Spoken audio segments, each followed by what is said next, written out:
মই ভাস্কৰজ্যোতি বড়ো। মই দুপৰীয়া সদায় গাহৰিক মেটেকা খুৱাওঁ আৰু এইটো আপোনালোকে দেখিছে এটা খাল পথাৰৰ কাণত। এই খালটো আচলতে খান্দিছিলোঁ মই মেটেকাৰ বাবে, মেটেকা কৰি পেলাই গাহৰিক খুৱাবলৈ। সাধাৰণতে 7ৰ পৰা 8 মাহ বছৰটোৰ মই এইটোৰ পৰা মেটেকা তুলিব পাৰোঁ আৰু গাহৰিক খুৱাব পাৰোঁ। লগতে আৰু এটা ভাল হয় যে পথাৰৰ বনৰীয়া মাছ আহি ইয়াত গোট খায়, গতিকে সেইটো এটা মোৰ প্ৰফিট।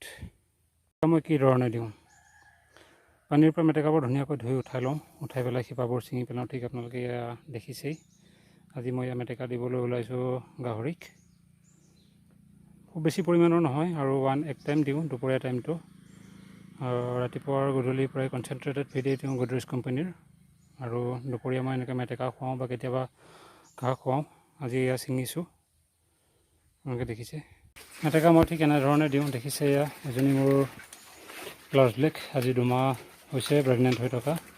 প্ৰেগনেণ্ট গাহৰিকো খুব ধুনীয়াকৈ দিব পাৰি। মেটেকাত যথেষ্ট পৰিমাণে পানী থাকে, গতিকে গাহৰিৰ দেহত পানীৰ পৰিমাণটো কেতিয়াও নকমে যদি মেটেকা খুৱাই থকা হয়। আৰু বহুবোৰ খাদ্যপ্ৰাণ মেটেকাত আছে, সেইবোৰ বৰ বিশেষকৈ নকওঁ এতিয়া। আপোনালোকে দেখিছে এয়া, ইয়াতো দিছোঁ সৰু পোৱালি, দেখিছে এয়া আজি 40 দিনমান হৈছে।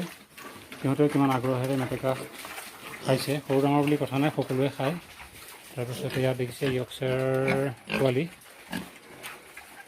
এইকেইটা আচলতে পোৱালি বুলি নহয়, গিল্ট, আৰু হয়তো খুব বেছি 2 মাহৰ পিছত তেওঁলোকক ছাৰ্ভিচ দিব পৰা হ'ব। গতিকে যিকোনো বয়সৰ গাহৰিয়ে মেটেকা খায়, আপোনালোকে খুৱাব পাৰে। ইয়াৰ পৰা খাদ্যপ্ৰাণ যথেষ্ট পাব। গাহৰিৰ আপোনাৰ খাদ্যৰ খৰচ কমিব। সাধাৰণতে ৰাতিপুৱা মই কনচেনট্ৰেটেড ফিড দিওঁ, ইয়াত দেখিব এয়া এনেকৈ দি দিওঁ, ড্ৰাই ফিড দিওঁ। অলপ অলপ খাইছে, সাধাৰণতে এওঁলোকে বৰ লাহে ধীৰে খাই থাকে, অলপ অলপকৈ দিনটো, গোটেই দিনটো খায়। আৰু তাতে পানী দিওঁ, পানীখিনি খাই প্ৰায় শেষ কৰিছে। 4টা দানা পাত্ৰ মই বনাইছিলোঁ, আচলতে এইটো পুৰণা গঁৰাল। এতিয়া অলপ নতুনকৈ যিবিলাক বনাম সেইবিলাক অলপ আধুনিক ধৰণে বনাম। যি কি নহওক, আজি মই তাকে ক'লোঁ যে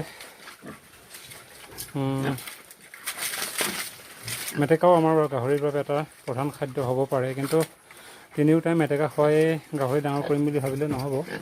আমি সাধাৰণতে দুপৰীয়া সময়ত মেটেকাটো দিব পাৰোঁ বা কেঁচা জাতীয় যিকোনো বস্তু দিব পাৰোঁ। আপুনি তৰকাৰী বাকলিৰ পৰা আদি কৰি যিকোনো বস্তু দিব পাৰে। আৰু গাহৰি আছে, মই পিছত পৰে আপোনালোকক দেখাম।